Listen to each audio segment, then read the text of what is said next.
Chicken म्हटल्यावर मी मेलेली जिवंत होऊ शकते. काल सगळेजण व्हॅलेंटाईनमध्ये बिझी होते, तर मी चिकन माझं पहिलं प्रेम म्हणून सकाळी सकाळी चिकन घेऊन आले. त्याला खळखळ धुतलं आणि हळद मीठ लावून एका साईडला ठेवून दिलं. तर आजी माझ्या व्हेजमध्ये काहीतरी नॉनव्हेज मिक्स करतील म्हणून पहारा द्यायला आली.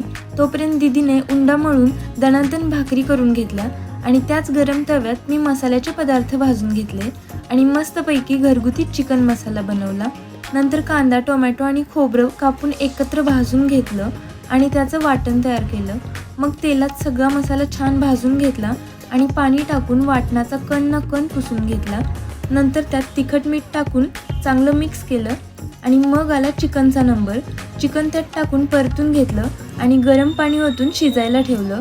पण ते शिजेपर्यंत माझा आत्मा वेताळासारखा तिथंच घुटमळत होता. एकदाच्या 10-12 शिट्ट्या झाल्यावर कुकर उघडला आणि आहा, गावरान पद्धतीचा घमघमीत रस्सा तयार होता.